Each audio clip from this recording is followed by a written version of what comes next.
शिवाय। वन्दे वन्दारु मन्दारमिन्दिरानन्दकन्दलम् अमन्दानन्दसन्दोहबन्धुरं सिन्धुराननम् अङ्गं हरेः पुलकभूषणमाश्रयन्ति मृङ्गाङ्गनेव मुकुलाभरणं तमालम् अङ्गीकृताखिलविभूतिरपाङ्गलीला माङ्गल्यदास्तु मम मङ्गलदेवतायाः मुग्धा मुहुर्विदधति वदने मुरारेः प्रेमत्रपा प्रणहितानि गतागतानि मालादृशोर्मधुकरीव महोत्पलेया सा मे श्रियं दिशतु सागरसन्भवायाः विश्वामरेन्द्रपदविभ्रमदानदक्षा मानन्दहेतुरधिकं मुरविद्विषोऽपि ईशन्निषीदतु मयि क्षणमेक्षणार्धम् इन्दीवरोदर सहोदर मिन्दिरायाः अमीलिताक्षमधिगम्य मुदा मुकुन्दा मानन्दकन्दमनिमेषमनङ्गतन्त्रम् आकेकरस्थितकनीनीकपद्मनेत्रम् भूत्यै भवेन्मम भुजङ्गसेयाङ्गनायाः कालान्भुताळि ललितोरसि कैटभारे धाराधरे स्फुरति या तटिदङ्गने वा मातः समस्तजगतां महनीयमूर्तिर्भद्राणि मे दिशतु भार्गवनन्दनायाः बाह्वन्तरे मुरजितः श्रितकौस्तुभेया हारावळीव हरिनीलमयी विभाति कामप्रदा भगवतोऽपि कटाक्षमाला कल्याणमावहतु मे कमलालयायाः प्राप्तं पदं प्रथमतः खलु यत्प्रभावात् माङ्गल्यभाजि मधुमाधिनि मन्मथेन मय्यापते तदिह मन्धरमेक्षणार्थं मन्दालसञ्च मकरालय कन्यकायाः दद्यादयानुपवनो द्रविणाम्बुधारा मस्मिन्न किञ्चन विहङ्ग शिशौ विषण्णे दुष्कर्म घर्ममपनीय चिराय दूरं नारायण प्रणयिनी नयनान् भुवाः इष्टाविशिष्टमतयोऽपि नरा यया दयार्धा दृष्टास्ति विष्टपपदं सुलभं भजन्ते दृष्टिः प्रहृष्टकमलोदरदीप्तिरिष्टां पुष्टिं कृषिष्ट मम पुष्करविष्टरायाः गीर्देवतेति गरुडध्वज सुन्दरीति शेकम्भरीति शशिशेखरवल्लभेति सृष्टिस्थितिप्रलयकेलिषु संस्थिताया तस्यै नमस्त्रिभुवनैक गुरोस्तरुण्यै श्रुत्यै नमोऽस्तु शुभकर्म फलप्रसूत्यै रत्यै नमोऽस्तु रमणीय गुणार्णवायै शक्त्यै नमोऽस्तु शतपत्रनिकेतनायै पुष्टै नमोऽस्तु पुरुषोत्तमवल्लभायै नमोऽस्तु नाळीकनिभाननायै नमोऽस्तु दुग्धोदधिजन्मभूम्यै नमोऽस्तु सोमामृतसोदरायै नमोऽस्तु नारायणवल्लभायै नमोऽस्तु हेमाम्बुजपीठिकायै नमोऽस्तु भूमण्डलनायिकायै नमोऽस्तु देवादिदयापरायै नमोऽस्तु सेङ्गायुध वल्लभायै नमोऽस्तु देव्यै भृगुनन्दनायै नमोऽस्तु विष्णोरुरसिस्थितायै नमोऽस्तु लक्ष्मी कमलालयायै नमोऽस्तु दामोदरवल्लभायै नमोऽस्तु कान्ति कमलेक्षणायै नमोऽस्तु भूत्यै भुवनप्रसूत्यै नमोऽस्तु देवाधिभिरर्चितायै नमोऽस्तु नन्दात्मजवल्लभायै सम्पत्कराणि सकलेन्द्रियनन्दनानि साम्राज्यदाननिरतानि सरोरुहाक्षी त्वद्वन्दनानि दुरिता हरणोद्यतानि मामेव मातरनिशं कलयन्तु मान्ये यत्कटाक्षसमुपासनाविधिः सेवकस्य सकलार्थसम्पदः सन्तनोति वचनाङ्गमानसैस्त्वां मुरारी हृदयेश्वरीं भजे सरसिजनयने सरोजहस्ते धवलतरासुकगन्धमाल्यशोभे भगवती हरिवल्लभे मनोज्ञे त्रिभुवनभूतिकरी प्रसीद मह्यम् दिग्धस्थितिभिः कनककुम्भमुखावसृष्टा स्वर्वाहिनी विमलचारुजलप्लुताङ्गी प्रातर्नमामि जगतां जननीमशेषा लोकाधिनाथ गृहिणी ममृताब्धिपुत्री कमले कमलाक्षवल्लभे त्वं करुणापूरतरङ्गितैरपाङ्गैः अवलोकय मामकिञ्चनानां प्रथमं पात्रमकृत्रिमं दयायाः बिल्वाटवी मध्यलसत्सरोजे सहस्रपत्रे सुखसन्निविष्टाम् अष्टां पदान् भोरुह पाणिपद्मां सुवर्णवर्णां प्रणमामि लक्ष्मी कमलासनपाणिना ललाटे लिखिता मक्षरपङ्क्तिमस्य जन्तोः परिमार्जय मातरङ्घ्रिणा ते धनिकद्वारनिवास दुःखदोग्रीम्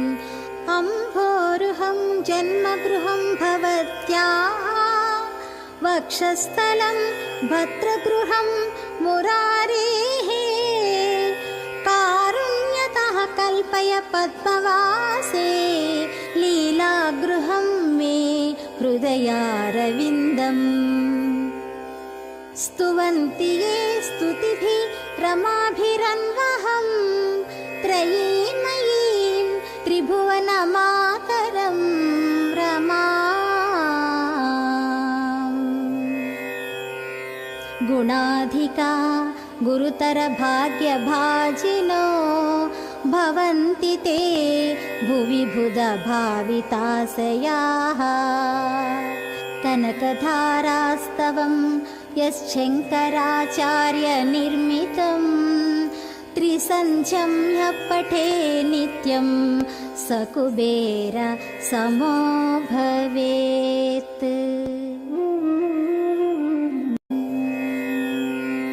वन्दे वन्दारुमन्दारमिन्दिरानन्दकन्दलम् अमन्दानन्दसन्दोहबन्धुरं सिन्धुराननम् अङ्गं हरेः पुलकभूषणमाश्रयन्ति मृङ्गाङ्गनेव मुकुलाभरणं तमालम्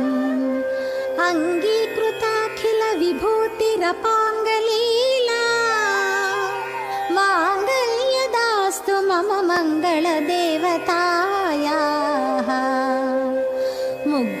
मुहुर्विदधति वदने मुरारेः प्रेमत्रपा प्रणहितानि गतागतानि मालादृशोर्मधुकरीव महोत्पलेया सा मे श्रियं दिशतु सागरसन्भवायाः विश्वामरेन्द्रपदविभ्रमदानदक्षा मानन्दहेतुरधिकं मुरविद्विषोऽपि ईशन्निषीदतु मयि क्षणमेक्षणार्धम् इन्दीवरोदरसहोदर मिन्दिरायाः अमीलिताक्षमधिगम्य मुदा मुकुन्दा मानन्दकन्दमनिमेषमनङ्गतन्त्रम् आकेकरस्थितकनीनीकपद्मनेत्रम् भूत्यै भवेन्मम भुजङ्गसेयाङ्गनायाः कालान्भुताळि ललितोरसि कैटभारे धाराधरे स्फुरति या तटिदङ्गने वा मातः समस्तजगतां महनीयमूर्तिर्भद्राणि मे दिशतु भार्गवनन्दनायाः बाह्वन्तरे मुरजितः श्रितकौस्तुभेया हारावळीव हरिनीलमयी विभाति कामप्रदा भगवतोऽपि कटाक्षमाला कल्याणमावहतु मे कमलालयायाः प्राप्तं पदं प्रथमतः खलु यत्प्रभावात् माङ्गल्यभाजि मधुमाधिनि मन्मथेन मय्यापते तदिह मन्धरमेक्षणार्थं मन्दालसञ्च मकरालय कन्यकायाः दद्यादयानुपवनो द्रविणाम्बुधारा मस्मिन्न किञ्चन विहङ्ग शिशौ विषण्णे दुष्कर्म घर्ममपनीय चिराय दूरं नारायण प्रणयिनी नयनान् भुवाहः इष्टाविशिष्टमतयोऽपि नरा यया दयार्धा दृष्टास्ति विष्टपपदं सुलभं भजन्ते दृष्टिः प्रहृष्टकमलोदरदीप्तिरिष्टां पुष्टिं कृषिष्ट मम पुष्करविष्टरायाः गीर्देवतेति गरुडध्वज सुन्दरीति शेकम्भरीति शशिशेखरवल्लभेति सृष्टिस्थितिप्रलयकेलिषु संस्थिताया तस्यै नमस्त्रिभुवनैक गुरोस्तरुण्यै श्रुत्यै नमोऽस्तु शुभकर्म फलप्रसूत्यै रत्यै नमोऽस्तु रमणीय गुणार्णवायै शक्त्यै नमोऽस्तु शतपत्र निकेतनायै पुष्टै नमोऽस्तु पुरुषोत्तमवल्लभायै नमोऽस्तु नाळीकनिभाननायै नमोऽस्तु दुग्धोदधिजन्मभूम्यै नमोऽस्तु सोमामृतसोदरायै नमोऽस्तु नारायणवल्लभायै नमोऽस्तु हेमाम्बुजपीठिकायै नमोऽस्तु भूमण्डलनायिकायै नमोऽस्तु देवादिदयापरायै नमोऽस्तु सेङ्गायुध वल्लभायै नमोऽस्तु देव्यै भृगुनन्दनायै नमोऽस्तु विष्णोरुरसिस्थितायै नमोऽस्तु लक्ष्मी कमलालयायै नमोऽस्तु दामोदरवल्लभायै नमोऽस्तु कान्ति कमलेक्षणायै नमोऽस्तु भूत्यै भुवनप्रसूत्यै नमोऽस्तु देवाधिभिरर्चितायै नमोऽस्तु नन्दात्मजवल्लभायै सम्पत्कराणि सकलेन्द्रियनन्दनानि साम्राज्यदाननिरतानि सरोरुहाक्षी त्वद्वन्दनानि दुरिता हरणोद्यतानि मामेव मातरनिशं कलयन्तु मान्ये यत्कटाक्षसमुपासनाविधिः सेवकस्य सकलार्थसम्पदः सन्तनोति वचनाङ्गमानसैस्त्वां मुरारी हृदयेश्वरीं भजे सरसि जनयने सरोजहस्ते धवलतरासुकगन्धमाल्यशोभे भगवती हरिवल्लभे मनोज्ञे त्रिभुवनभूतिकरी प्रसीद मह्यम् दिग्धस्थितिभिः कनककुम्भमुखावसृष्टा स्वर्वाहिनी विमलचारुजलप्लुताङ्गी प्रातर्नमामि जगतां जननीमशेषा लोकाधिनाथ गृहिणी ममृताब्धिपुत्री कमले कमलाक्षवल्लभे त्वं करुणापूरतरङ्गितैरपाङ्गैः अवलोकय मामकिञ्चनानां प्रथमं पात्रमकृत्रिमं दयायाः बिल्वाटवी मध्यलसत्सरोजे सहस्रपत्रे सुखसन्निविष्टाम् अष्टां पदान् भोरुह पाणिपद्मां सुवर्णवर्णां प्रणमामि लक्ष्मी कमलासनपाणिना ललाटे लिखिता मक्षरपङ्क्तिमस्य जन्तोः परिमार्जय मातरङ्घ्रिणा ते धनिकद्वारनिवास दुःखदोग्रीम् अम्भोरुहं जन्मगृहं भवत्याः वक्षस्थलं भद्रगृहं मुरारेः कारुण्यतः कल्पय पद्मवासे लीलागृहं मे हृदयारविन्दम् स्तुवन्ति ये स्तुतिभिः रमाभिरन्वहं त्रयीमयीं त्रिभुवनमातरं रमाम् गुणाधिका गुरुतरभाग्यभाजिनो भवन्ति ते भुवि बुधभाविताशयाः कनकधारास्तवं यश्शङ्कराचार्यनिर्मितं त्रिसन्ध्यं यः पठे नित्यं स कुबेर समो भवेत्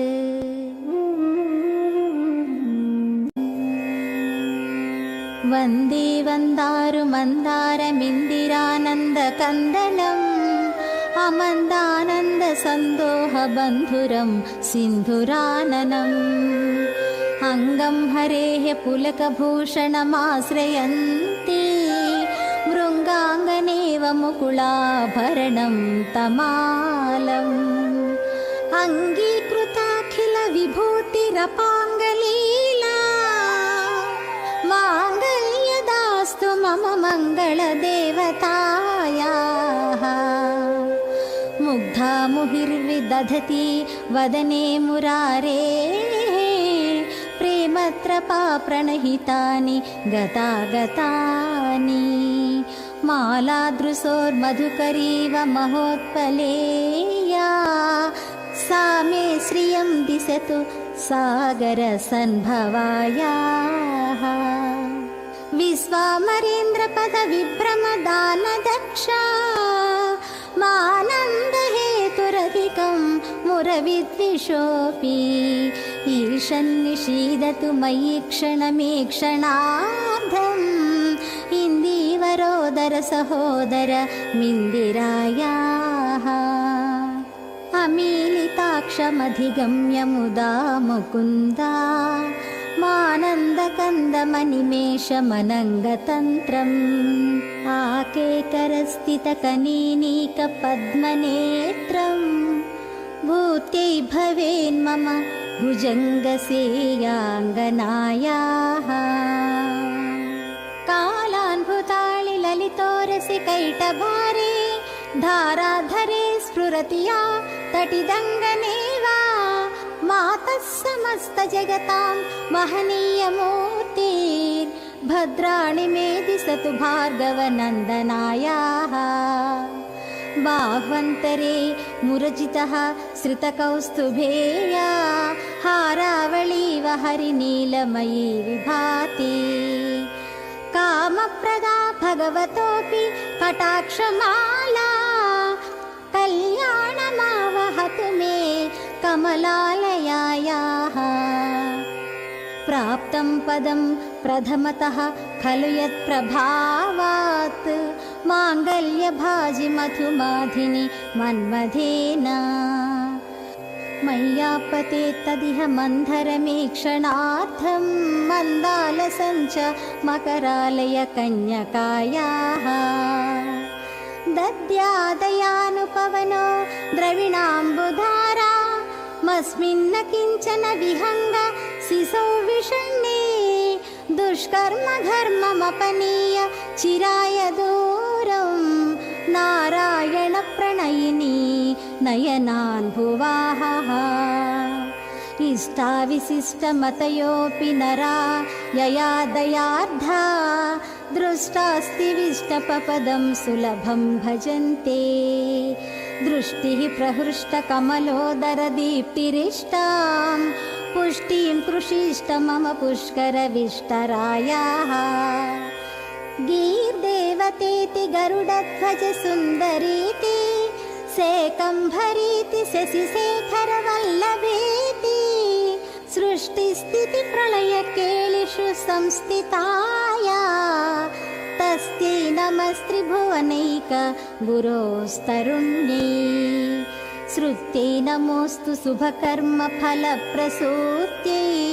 रत्यै नमोऽस्तु रमणीय गुणार्णवायै शक्त्यै नमोऽस्तु शतपत्र निकेतनायै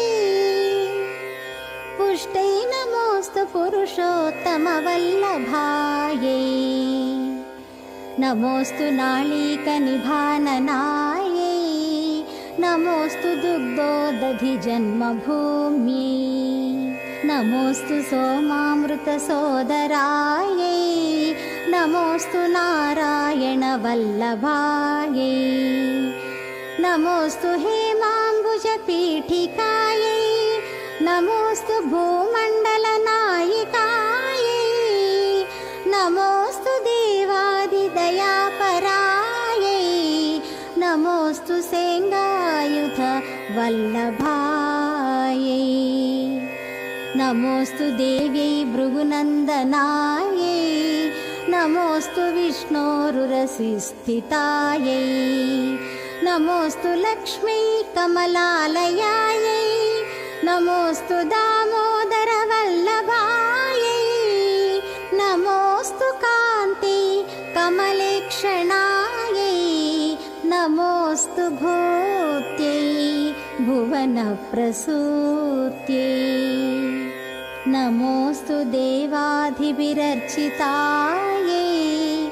नमोऽस्तु नन्दात्मजवल्लभायै सम्पत्कराणि सकलेन्द्रियनन्दनानि साम्राज्यदाननिरतानि सरोरुहाक्षी त्वद्वन्दनानि दुरिता हरणोद्यतानि मामेव मातरनिशं कलयन्तु मान्ये यत्कटाक्षसमुपासनाविधिः सेवकस्य सकलार्थसम्पदः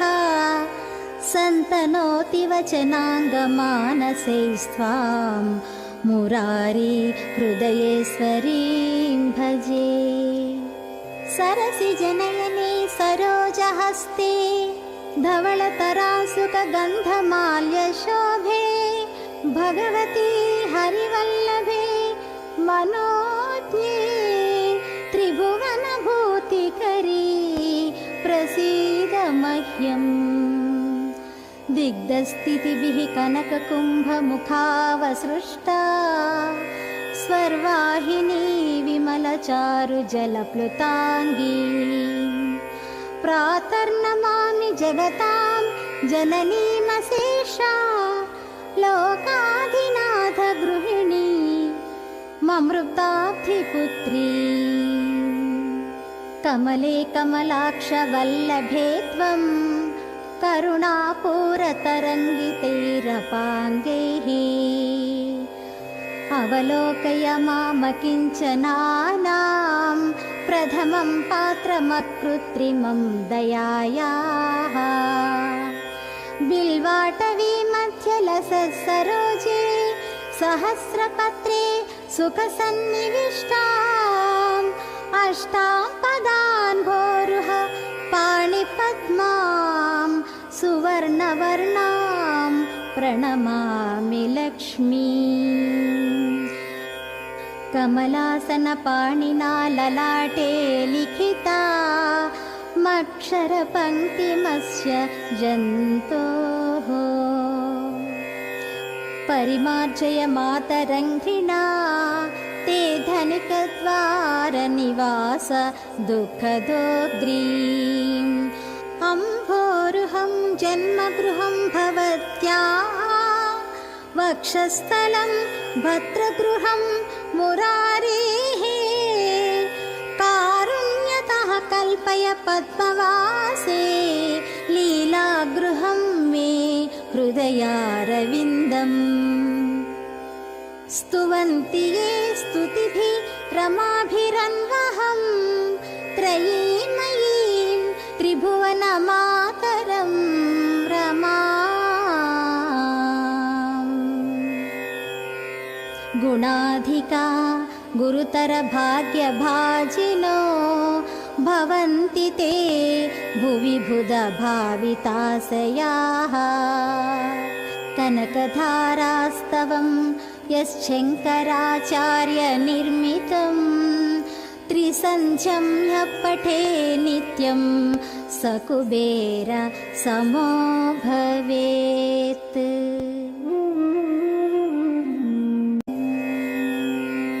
वन्दे वन्दारुमन्दारमिन्दिरानन्दकन्दलम्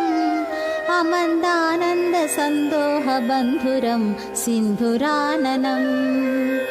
अङ्गं हरेः पुलकभूषणमाश्रयन्ति मृङ्गाङ्गनेव मुकुलाभरणं तमालम्। अङ्गीकृताखिलविभूतिरपाङ्गलीला माङ्गल्यदास्तु मम मङ्गलदेवतायाः। मुग्धा मुहिर्विदधति वदने मुरारेः प्रेमत्रपा प्रणहितानि गतागतानि। मालादृशोर्मधुकरीव महोत्पलेया सा मे श्रियं दिशतु सागरसन्भवायाः। विश्वामरेन्द्रपदविभ्रमदानदक्षा मानन्दहेतुरधिकं मुरविद्विषोऽपि ईशन्निषीदतु मयि क्षणमेक्षणार्धम् इन्दीवरोदर सहोदर मिन्दिरायाः। अमीलिताक्षमधिगम्य मुदा मुकुन्दा मानन्दकन्दमनिमेषमनङ्गतन्त्रम् आकेकरस्थितकनीनीकपद्मनेत्रम् भूत्यै भवेन्मम भुजङ्गसेयाङ्गनायाः। कालान्भुताळि ललितोरसि कैटभारे धाराधरे स्फुरति या तटिदङ्गने वा मातः समस्तजगतां महनीयमूर्तिर्भद्राणि मे दिशतु भार्गवनन्दनायाः बाह्वन्तरे मुरजितः श्रितकौस्तुभेया हारावळीव हरिनीलमयी विभाति कामप्रदा भगवतोऽपि कटाक्षमाला कल्याणमावहतु मे कमलालयायाः प्राप्तं पदं प्रथमतः खलु यत्प्रभावात् माङ्गल्यभाजि मधुमाधिनि मन्मथेन मय्यापते तदिह मन्धरमेक्षणार्थं मन्दालसञ्च मकरालय कन्यकायाः दद्यादयानुपवनो द्रविणाम्बुधारा मस्मिन्न किञ्चन विहङ्ग सिसौ विषण्णे दुष्कर्म घर्ममपनीय चिराय दूरं नारायण प्रणयिनी नयनान् भुवाहः इष्टाविशिष्टमतयोऽपि नरा यया दयार्धा दृष्टास्ति विष्टपपदं सुलभं भजन्ते दृष्टिः प्रहृष्टकमलोदरदीप्तिरिष्टां पुष्टिं कृषिष्ट मम पुष्करविष्टरायाः गीर्देवतेति गरुडध्वज सुन्दरीति सेकम्भरीति शशिशेखरवल्लभेति सृष्टिस्थितिप्रलयकेलिषु संस्थिताया तस्यै नमस्त्रिभुवनैक गुरोस्तरुण्यै श्रुत्यै नमोऽस्तु शुभकर्मफलप्रसूत्यै रत्यै नमोऽस्तु रमणीय गुणार्णवायै शक्त्यै नमोऽस्तु शतपत्रनिकेतनायै पुष्टै नमोऽस्तु पुरुषोत्तमवल्लभायै नमोऽस्तु नाळीकनिभाननायै नमोऽस्तु दुग्धोदधिजन्मभूम्यै नमोऽस्तु सोमामृतसोदरायै नमोऽस्तु नारायणवल्लभायै नमोऽस्तु हेमाम्बुजपीठिकायै नमोऽस्तु भूमण्डलनायिकायै नमोऽस्तु देवादिदयापरायै नमोऽस्तु सेङ्गायुध वल्लभायै नमोऽस्तु देव्यै भृगुनन्दनायै नमोऽस्तु विष्णोरुरसिस्थितायै नमोऽस्तु लक्ष्मी कमलालयायै नमोऽस्तु दामोदरवल्लभायै नमोऽस्तु कान्ति कमलेक्षणायै नमोऽस्तु भूत्यै भुवनप्रसूत्यै नमोऽस्तु देवाधिभिरर्चितायै नमोऽस्तु नन्दात्मजवल्लभायै सम्पत्कराणि सकलेन्द्रियनन्दनानि साम्राज्यदाननिरतानि सरोरुहाक्षी त्वद्वन्दनानि दुरिता हरणोद्यतानि मामेव मातरनिशं कलयन्तु मान्ये यत्कटाक्षसमुपासनाविधिः सेवकस्य सकलार्थसम्पदः सन्तनोति वचनाङ्गमानसैस्त्वां मुरारी हृदयेश्वरीं भजे सरसिजनयने सरोजहस्ते धवलतरासुकगन्धमाल्यशोभे भगवती हरिवल्लभे मनोज्ञे त्रिभुवनभूतिकरी प्रसीद मह्यम् दिग्धस्थितिभिः कनककुम्भमुखावसृष्टा स्वर्वाहिनी विमलचारुजलप्लुताङ्गी प्रातर्नमामि जगतां जननीमशेषा लोकाधिनाथ गृहिणी ममृताब्धिपुत्री कमले कमलाक्षवल्लभे त्वं करुणापूरतरङ्गितैरपाङ्गैः अवलोकय मामकिञ्चनानां प्रथमं पात्रमकृत्रिमं दयायाः बिल्वाटवी मध्यलसत्सरोजे सहस्रपत्रे सुखसन्निविष्टाम् अष्टां पदान् भोरुह पाणिपद्मां सुवर्णवर्णां प्रणमामि लक्ष्मी कमलासनपाणिना ललाटे लिखिता मक्षरपङ्क्तिमस्य जन्तोः परिमार्जय मातरङ्घ्रिणा ते धनिकद्वारनिवास दुःखदोद्रीम्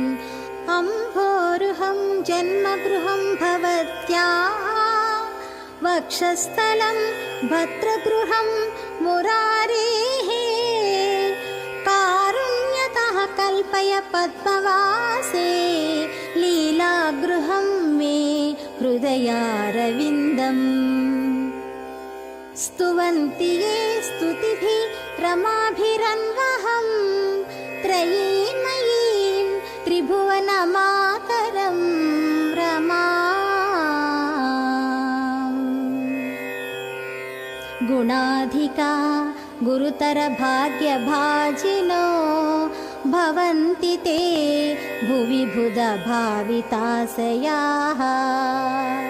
कनकधारास्तवं यश्शङ्कराचार्यनिर्मितं त्रिसन्ध्यं यः पठे नित्यं स कुबेर समो भवेत् वन्दे वन्दारुमन्दारमिन्दिरानन्दकन्दलम् अमन्दानन्दसन्दोहबन्धुरं सिन्धुराननम् अङ्गं हरेः पुलकभूषणमाश्रयन्ति मृङ्गाङ्गनेव मुकुलाभरणं तमालम् अङ्गीकृताखिलविभूतिरपाङ्गलीला माङ्गल्यदास्तु मम मङ्गलदेवतायाः मुग्धा मुहिर्विदधति वदने मुरारेः प्रेमत्रपा प्रणहितानि गतागतानि मालादृशोर्मधुकरीव महोत्पलेया सा मे श्रियं दिशतु सागरसन्भवायाः विश्वामरेन्द्रपदविभ्रमदानदक्षा मानन्दहेतुरधिकं मुरविद्विषोऽपि ईशन्निषीदतु मयि क्षणमेक्षणार्धम् इन्दीवरोदर सहोदर मिन्दिरायाः अमीलिताक्षमधिगम्य मुदा मुकुन्दा मानन्दकन्दमनिमेषमनङ्गतन्त्रम् आकेकरस्थितकनीनीकपद्मनेत्रम् भूत्यै भवेन्मम भुजङ्गसेयाङ्गनायाः कालान्भुताळि ललितोरसिकैटभारे धाराधरे स्फुरति या तटिदङ्गनेवा मातः समस्तजगतां महनीयमूर्तिर्भद्राणि मे दिशतु भार्गवनन्दनायाः बाह्वन्तरे मुरजितः श्रितकौस्तुभेया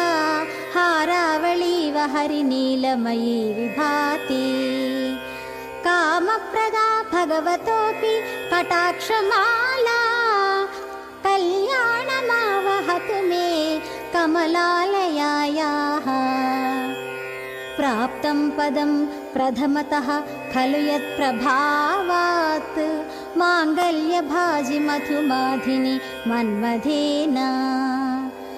मय्यापते तदिह मन्धरमेक्षणार्थं मन्दालसञ्च मकरालय कन्यकायाः दद्यादयानुपवनो द्रविणाम्बुधारा मस्मिन्न किञ्चन विहङ्ग सिसौ विषण्णे दुष्कर्म घर्ममपनीय चिराय दूरं नारायण प्रणयिनी नयनान् भुवाः इष्टाविशिष्टमतयोऽपि नरा यया दयार्धा दृष्टास्ति विष्टपपदं सुलभं भजन्ते दृष्टिः प्रहृष्टकमलोदरदीप्तिरिष्टां पुष्टिं कृषिष्ट मम पुष्करविष्टरायाः गीर्देवतेति गरुडध्वज सुन्दरीति सेकम्भरीति शशिशेखरवल्लभेति सृष्टिस्थिति प्रलयकेलिषु संस्थिताया तस्यै नमस्त्रिभुवनैक गुरोस्तरुण्यै श्रुत्यै नमोऽस्तु शुभकर्म फलप्रसूत्यै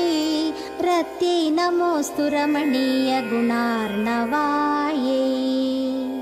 शक्त्यै नमोऽस्तु शतपत्रनिकेतनायै पुष्टै नमोऽस्तु पुरुषोत्तमवल्लभायै नमोऽस्तु नाळीकनिभाननायै नमोऽस्तु दुग्धोदधिजन्मभूम्यै नमोऽस्तु सोमामृतसोदरायै नमोऽस्तु नारायणवल्लभायै नमोऽस्तु हेमाम्बुजपीठिकायै नमोऽस्तु भूमण्डलनायिकायै नमोऽस्तु देवादिदयापरायै नमोऽस्तु सेङ्गायुध वल्लभायै नमोऽस्तु देव्यै भृगुनन्दनायै नमोऽस्तु विष्णोरुरसिस्थितायै नमोऽस्तु लक्ष्मी कमलालयायै नमोऽस्तु दामोदरवल्लभायै नमोऽस्तु कान्ति कमलेक्षणायै नमोऽस्तु भूत्यै भुवनप्रसूत्यै नमोऽस्तु देवाधिभिरर्चितायै नमोऽस्तु नन्दात्मजवल्लभायै सम्पत्कराणि सकलेन्द्रियनन्दनानि साम्राज्यदाननिरतानि सरोरुहाक्षी त्वद्वन्दनानि दुरिता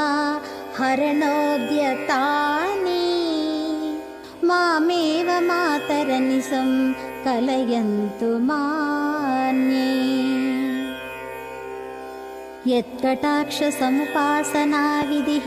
सेवकस्य सकलार्थसम्पदः